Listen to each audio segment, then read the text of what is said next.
In previous lessons, we have been using the simple interest formula, I equals PRT, right there. Interest equals principal times rate times time.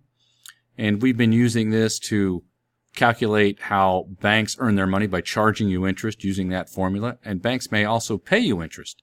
If you deposit money in the bank or in some type of an investment that earns interest on your money, then they are using this formula to do a calculation. And more specifically, they're using compound interest. And so that's what we're going to be looking at today, is compound interest.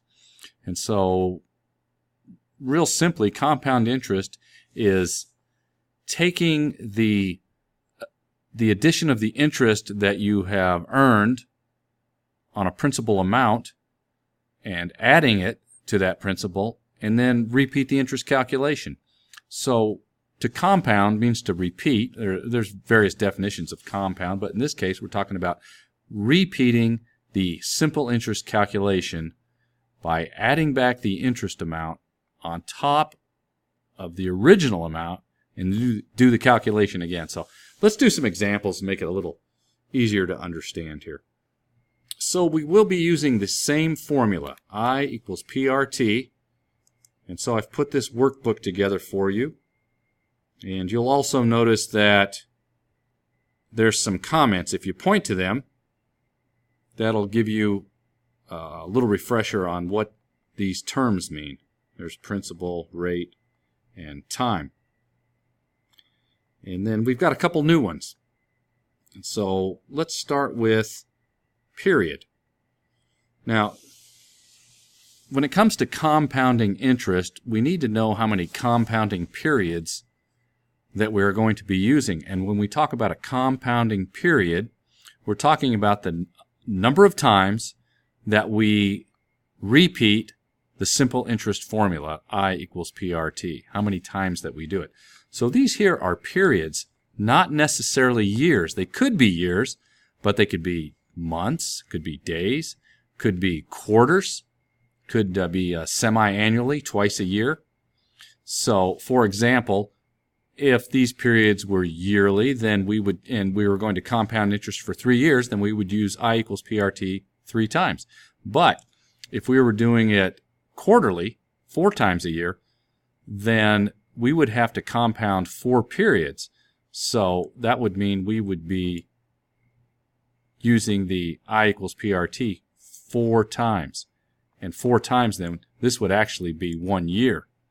If we were doing it semi-annually, that would be 2 times, then 2 periods would be 1 year. If we were doing it monthly, then 12 of these periods would be 1 year. And that's how many times we would actually have to do the calculation in order to obtain the compounded interest amount, which would be the accumulated amount of interest added together for each of these periods, and then also the account balance, which would be the amount of interest earned added to the original principal amount. So, sounding a bit complicated, and I guess it is compared to the calculations we've been doing. So what we will do is do some practice. So that's the key. If you practice, it gets a little bit easier to understand. And so I've set up a workbook here for you with 8 problems. And we are going to do the first one together, and I'm going to do it here in this demo section.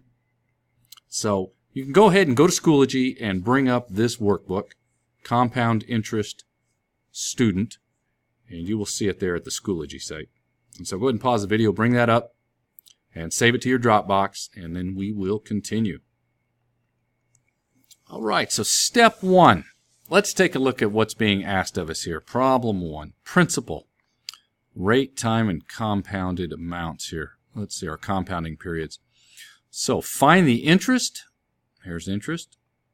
Account balance. And compounded interest amount given the following information. So here's what we're going to do. Principal, $8,200. Let's go ahead and put that in.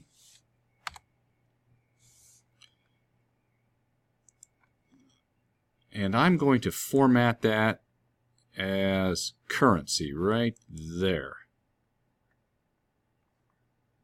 The rate 8%.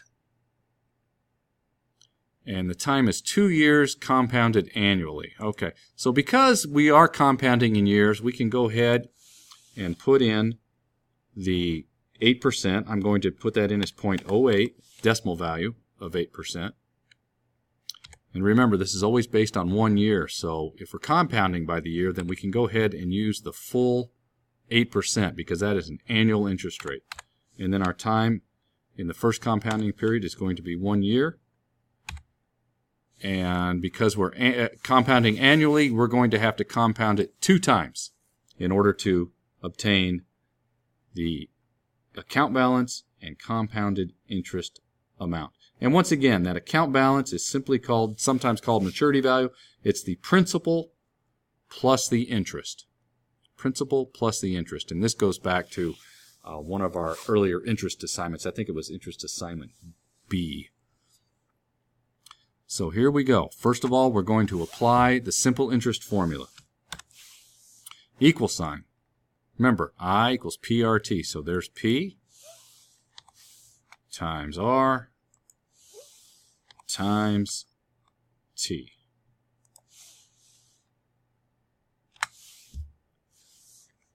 So we earned $656 based on an investment of $8,200 at 8% for 1 year. So the account balance then will be the principal plus the interest.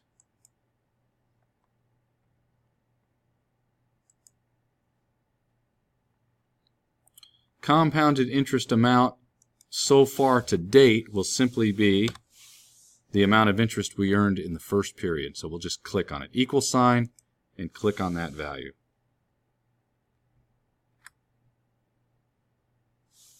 So that is the first compounding period, year 1. So now we need to do the next one. Now this is where it compounds because the new principal amount is not going to be the $8,200.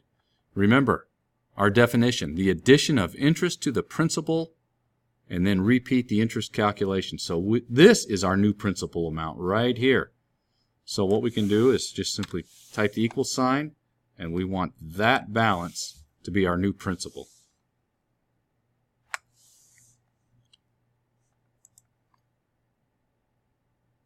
And once again, I'll format that as currency. So the first year, our principal amount at the beginning of year 1 was $8,200. Now at the beginning of year 2, our beginning principal is the $8,856, which is the original principal plus the interest. The interest rate's going to be the same, so I can simply just copy that down. And the compounding time period is going to be the same, so I can copy that one down also. And then I can do my formula again. Times the rate, times the time, check mark, and there's the new interest, which of course it's increased, which makes sense because our principal amount is more. Now we can calculate a new account balance. Equal sign,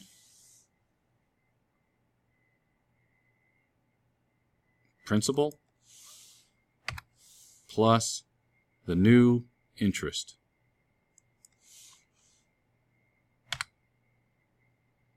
So now our account balance is $9,564.48, and the compounded interest amount is the previous interest plus the new amount of interest right here.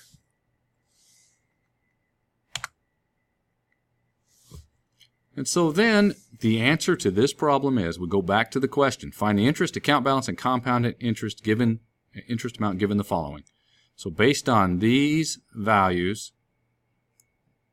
what will be your compounded interest and account balance at the end of a 2-year period? And so the answer is right here. The account balance is $9,564.48, and your compounded interest amount is $1,364.48. And so that is the answer to problem number 1. So if you want, go ahead and practice that problem in the demo section. And if you've already done it and we're doing it along with the video, then go ahead and do compound interest number 1. It's the same numbers, but just get some practice, and that way you can check your values and make sure you got them correct. So go ahead and do that, give it a practice, and then you can move on to compound interest 2, 3, and 4. And then when we get to 5, we'll cover that in the next video. It's going to be a little bit different. You're going to be compounding for a few more periods. So we're going to have to do some adjustments to the interest rate.